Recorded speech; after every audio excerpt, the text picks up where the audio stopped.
દર્શકો, કેમ છો બધા? સુપ્રભાત. આપણે જાણીએ છીએ કે પરસોત્તમ મહિનામાં જુદા જુદા ઘણા પ્રકારના દાન કરવાનું વિધાન હોય છે, અને આપણે બધા પણ અનેક જે મનમાં ઉગે, અંતરાત્મા કે એ તમામ દાન આપણે કરતા પણ હોઈએ છીએ. આજે મારે વાત કરી છે દીપદાનની. એ પહેલાં પ્રાર્થના કરી લઈએ.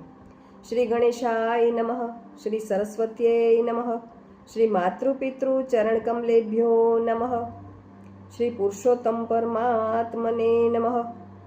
દર્શકો, દીપદાન જુઓ ને તો આમ સામાન્ય વસ્તુ છે, પરંતુ એનું ફળ અનુપમ ને અદ્ભુત છે. આપણે આમ તો રોજ દીપદાન કરતા હોઈએ, પરંતુ પરસોત્તમ મહિનામાં જો આપણે દીપદાન કરીએ ને તેનું ખૂબ જ શ્રેષ્ઠ ફળ મળે છે. પરસોત્તમ મહિનાની અંદર રોજ થઈ શકે તો વધારે સારું, પણ રોજ ન થઈ શકે તો છેલ્લા 5 દિવસ તો ચોક્કસ કરવું જોઈએ. એટલે આમાં બીજું કંઈ ખાસ કરવાનું ન હોય. દીવો લેવાનો, શુદ્ધ ઘીનો દીવો, કોળિયું માટીનું હોય તો વધારે સારું.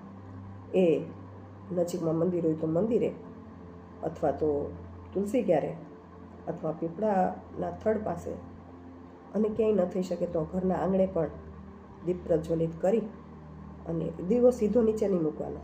ફૂલની પાકડી કે ચોખા કે થોડું મૂકીને એની ઉપર દીપ મૂકવાનો, કોળિયું મૂકવાનું, અને પછી આપણે પ્રાર્થના કરવાની.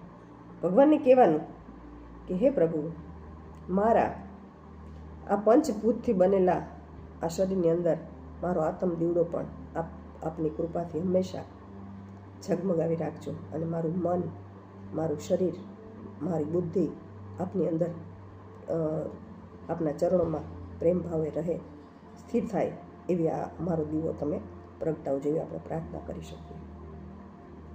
હવે આ જે દીપ છે ને, આપણે એમ કહેવાય કે પરસોત્તમ મહિનાની અંદર આપણે તીર્થમાં સ્નાન કરવા જતા હોય, તીર્થમાં ન જઈ શકતા હોય, જો ગામમાં નદી હોય તો નદીએ પણ સ્નાન કરવા જતા હોય, તો નદીએ જઈને પણ દીપ પ્રગટાવીને વહેડાવવાનું પણ ઉત્તમ વાત છે. એ પણ કરવું જોઈએ. એટલે એમ કહેવાય કે ને કે આપણે એને કેવું, ભગવાનને પ્રાર્થના એ કરવાની છે કે આપણા જીવનનો અંધકાર દૂર થાય, જ્ઞાનનો પ્રકાશ ફેલાય, જીવનમાં સુખ, સમૃદ્ધિ અને પ્રભુની કૃપા અવિરત બની રહે. આ સિવાય આપણે અક્ષમ્ય અને અસંખ્ય પાપો કર્યા હોય છે, એનો પણ આ દીપદાન કરવાથી નાશ થાય છે. એટલે એમ કહેવાય ને કે ઊંડા અંધારેથી પ્રભુ પરમ તેજે તું લઈ જા.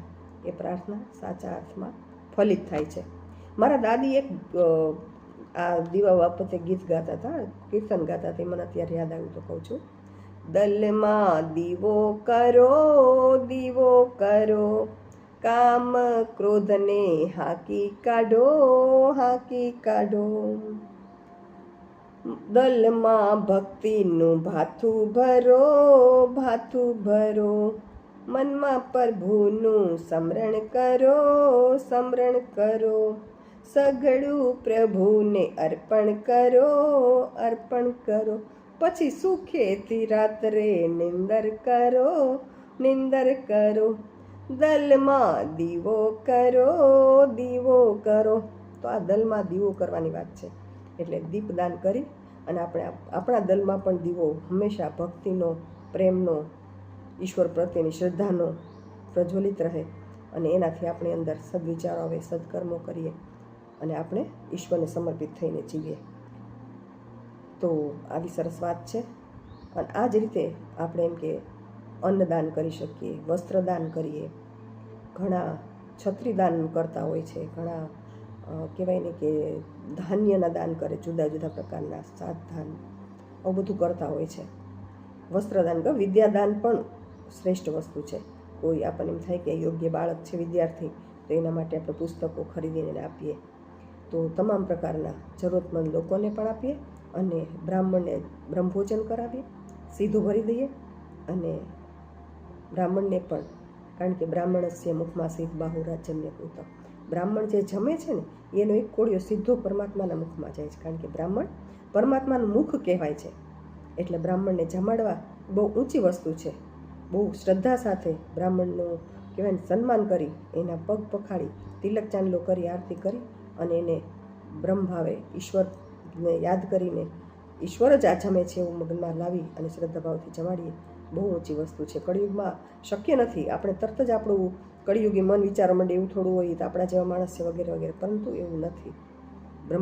ભગવાને પોતે કીધું છે, પોતાનો જે પુરુષોત્તમ યોગમાં એણે વાત કરી છે, બ્રાહ્મણસ્ય મુખમાં સિદ્ધ બાહુરાજન્ય કૃત.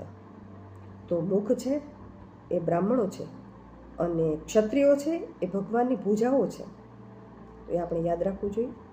આજની વાત આપણે અહીં પૂરી કરીશું. હજી આપણે આવતીકાલે સંપુટ દાનની વાત કરીશું.